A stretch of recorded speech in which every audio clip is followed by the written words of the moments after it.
स्वामी जय जगदीश हरे, भक्त जनों के संकट क्षण में दूर करे, ओम जय जगदीश हरे। घड़ी में तड़के सुबह के 5:30 बजे भजन की आवाज सुनकर गायत्री देवी नींद से जाग जाती हैं। अरे वाह, ये सुबह सुबह कोयल जितनी मीठी आवाज में भजन कौन गा रहा है, देखती हूँ। गायत्री कमरे से बाहर निकलकर आकर देखती हैं कि उनकी 36 की 36 बहुएं। ये सुनकर आपको शॉक्ड भी लग सकता है, पर जी हाँ, गायत्री देवी जी के घर में 36 गुणों वाली 36 बहू रहती हैं। और मजे की बात तो ये है कि सबकी शक्लें एक दूसरे से मिलती जुलती हैं। अरे, हमारी प्यारी प्यारी सासू माँ उठ गई। आप ये लीजिए प्रसाद। धन्यवाद बहू, सदा खुश रहो। मैंने तो कभी सपने में भी नहीं सोचा था कि मेरे घर आंगन में कभी इतनी सुबह के 5 बजे पूजा पाठ होगा। सास ठंडी सांस भरते हुए चारों तरफ देखती है, जहाँ बाकी बहुएं कामों में लगी थी। 2-3 मिलकर झाड़ू लगा रही थी, तो 2-3 मिलकर पोछा, और कुछ बहुएं बर्तन धो रही थी, तो कुछ किचन साफ कर रही थी। तभी एक बहू सब्जी लेकर अंदर आती है। अरे बहू, इतनी सुबह सुबह कहाँ से सब्जी लेकर आ रही हो? क्योंकि सब्जी मार्केट तो इतनी सुबह नहीं लगता है।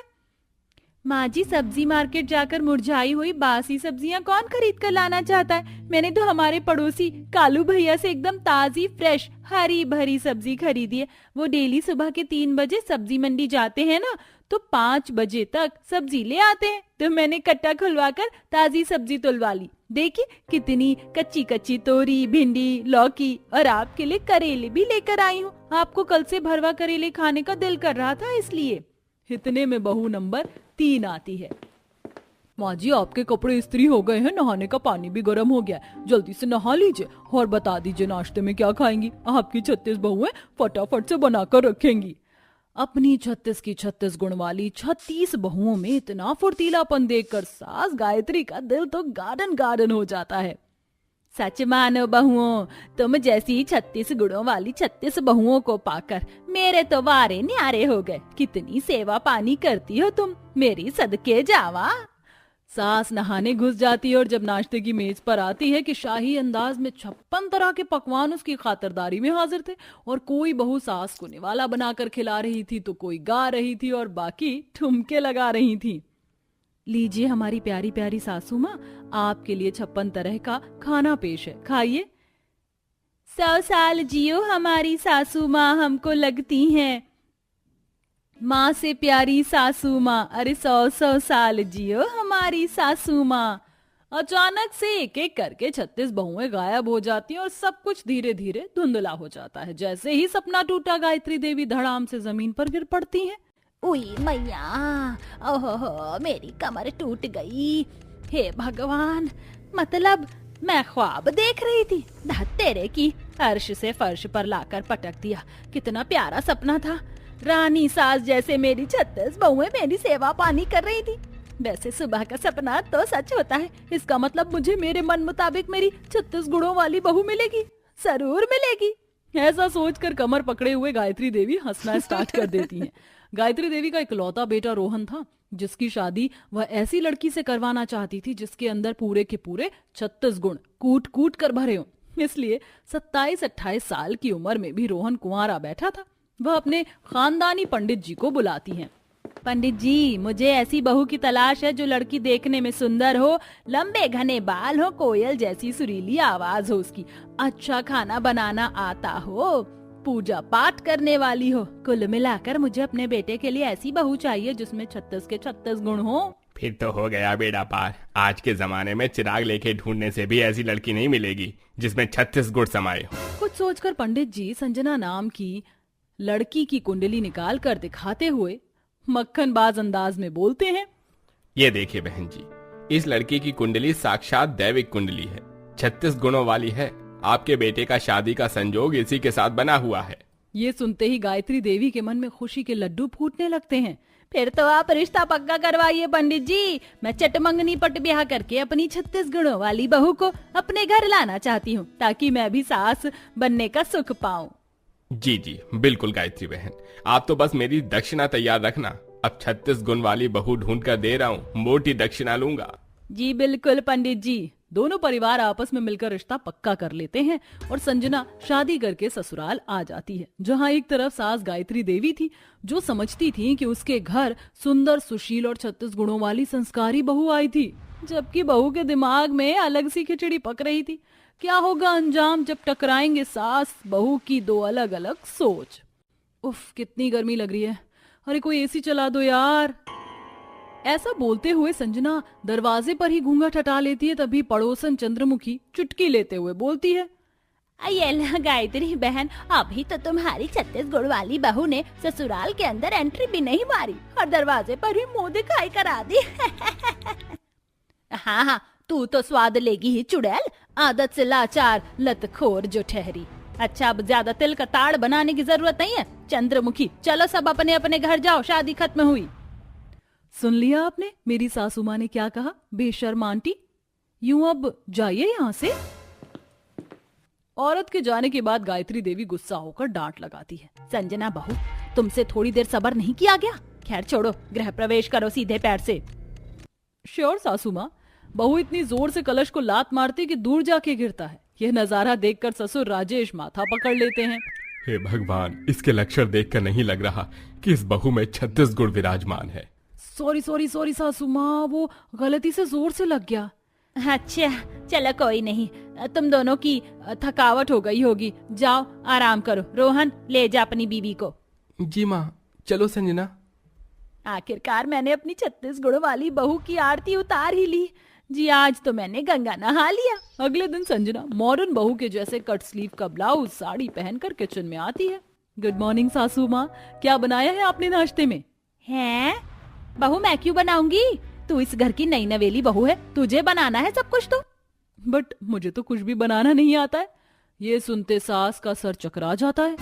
अरे बहू, क्यों मुझको हार्ट अटैक दिलवा रही है? हे राम जी, मेरे तो सपने पर पानी फिर गया। ये तो वही बात हो गई, खोदा पहाड़ निकली चुईया। अच्छा छोड़, चाय तो बनाना आता होगा, वही बना दे। आई एम सॉरी सासू माँ, मुझको चाय बनानी भी नहीं आती। इस बार के जवाब से तो जैसे सास के सीने पर सांप लौट जाता है और वो गुस्सा होकर बोलती है, खाना बनाना नहीं आता, चाय बनाना नहीं आता, तो तुम आजकल की लड़कियों को आता क्या है?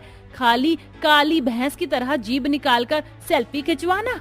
उस पंडित को तो मैं छोड़ूंगी नहीं। 36 गुण वाली बहू बताकर ये मुसीबत गले में डाल गया। बुदबुदाते हुए सास बहू को चाय बनाना सिखाती है। चल अब चीनी और चाय पत्ती डाल, पानी उबल गया है। हाउ मच चीनी सासू माँ? पूरी बरनी डाल दे। जो हुक्म सासू माँ। ये मेरे राम जी, ये बिन पेंदे का लोटा मेरे ही पल्ले पड़ना था। जा तू जाके सफाई कर, खाना मैं बना लूंगी। बहू बाहर जाकर बेढंगे तरीके से झाड़ू लगाने लगती है। अरे ओ मेरी महान बहू, ये तू झाड़ू लगा रही है, क्रिकेट का बल्ला घुमा रही है। पता नहीं कैसी बहू मेरे पल्ले पड़ गई है। इसके पीछे कितना माथा मारी करना पड़ेगा, एक एक काम सिखाना पड़ेगा। बहू के हाथों से झाड़ू लेकर सास उसे सिखाती है। बहू देख, इस तरह से आराम से झाड़ू लगाते हैं, तब पूरी सफाई होती है। अब तू लगा। जी सासू माँ, लगाती हूँ। ये भगवान, अरे मेरी बेलुड़ी बहू, एक ही बार में पूरे जग का पानी डाल दिया। कर दिया ना आटा गीला, अब इसमें सूखा आटा डाल। जी सासू माँ। इस तरह से सास बहू को सभी काम बारीकी से सिखाती है। 1 महीने बाद। अरे कहाँ ले जा रही है बहू, बता भी दे। बस आ गए माँ जी, आंखें खोलिए। सास जैसे ही आंखें खोलती है तो उसके सामने खाने की मेज लगी हुई थी, जिस पर तरह तरह के पकवान परोसकर सजे हुए थे और एक तरफ पति एक तरफ ससुर बैठे होते हैं। ये सब कुछ किसने बनाया बहू? और कौन बना सकता है भाग्यवान, तुम्हारे 36 गुणों वाली बहू को छोड़कर। ये सुनते ही सास की आंखों में खुशी के आंसू आ जाते हैं। थैंक यू माँ जी, आपने मुझको बहू नहीं बल्कि बेटी की तरह एक छोटी छोटी चीज सिखाई है, वरना मुझे तो कुछ भी नहीं आता था, लेकिन अब आपकी बहू आपके सारे सपने पूरे करेगी। ये सुनकर सास खुशी से फूले नहीं समाती और खुशी से खाना खाती है। संजना भी एक सुशील 36 गुण वाली बहू बनकर दिखाती है और सबकी खुशियों का ख्याल रखने लगती है, अच्छा खाना बनाने लगती है और अब सास भी चिंता। बार की बात है, एक प्यारी सी लड़की थी, जो भी उससे मिलता था उसे बहुत प्यार करता था। उसकी दादी उससे सबसे अधिक प्यार करती थी और वह जो भी चाहती थी उसे दे देती थी। एक दिन दादी ने उसके लिए एक सुंदर लाल मखमली हुड बनाया, जो उस पर इतना अच्छा लगा कि वह उसे हर समय पहने रहती थी। इस वजह से सभी उसे नन्ही रेड हुड कहते थे। एक दिन उसकी माँ ने उसे बुलाया और कहा, यहाँ आओ नन्ही रेड हुड, मेरे पास केक और वाइन की एक बोतल है। इन्हें अपनी दादी के पास ले जाओ क्योंकि उनकी तबीयत ठीक नहीं है। इससे उन्हें बेहतर महसूस करने में मदद मिलेगी। रास्ता थोड़ा खराब है, इसीलिए संभल कर जाना बेटा। जब तक दादी का घर न आए तब तक कहीं और मत जाना, और जब तुम पहुंचो तब अपनी दादी को गुड मॉर्निंग जरूर कहना। मैं बहुत सावधान रहूंगी, नन्ही रेडहुड ने अपनी माँ से कहा और उनकी हर बात मानने का वादा किया। उसकी दादी गांव से लगभग 3 मील दूर जंगल में रहती थी। जैसे ही नन्ही रेडहुड जंगल में दाखिल हुई, उसकी मुलाकात एक भेड़िए से हुई। नन्ही रेडहुड को नहीं पता था कि वह कितना दुष्ट प्राणी था।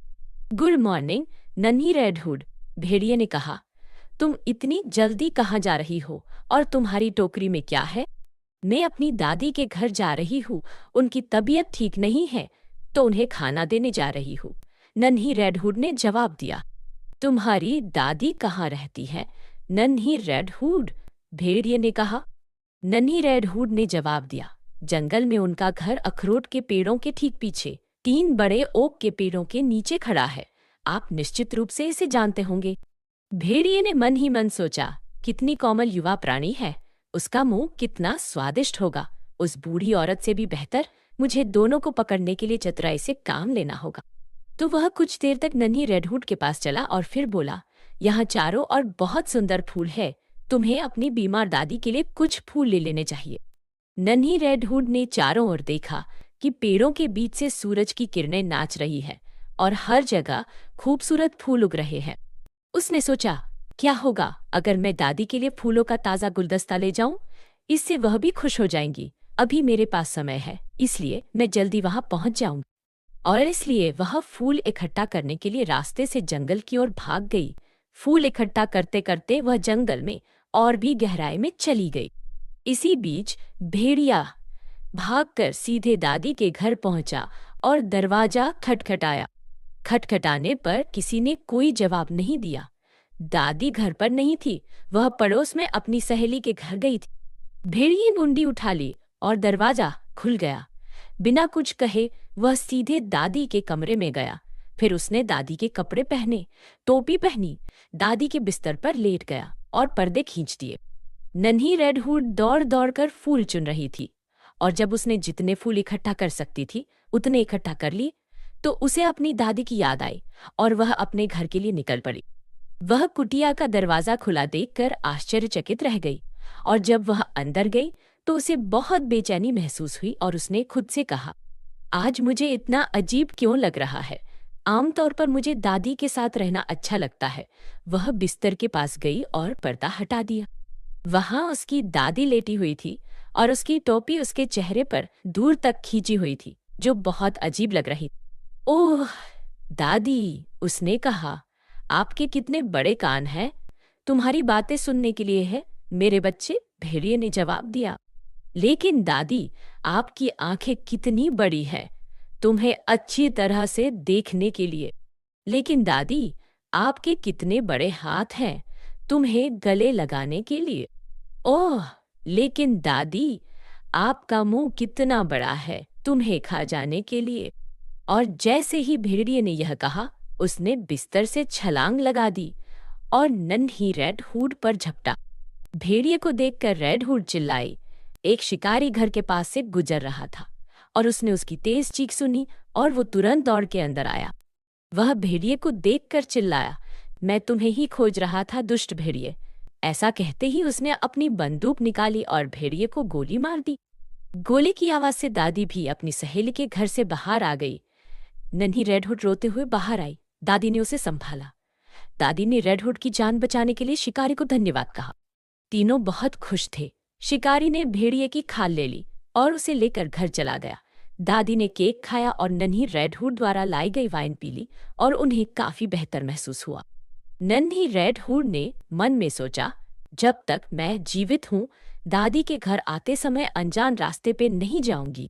तो नन्ही रेडहुड की कहानी हमें अपने माता पिता की सलाह सुनने और अजनबियों से सावधान रहने का महत्व सिखा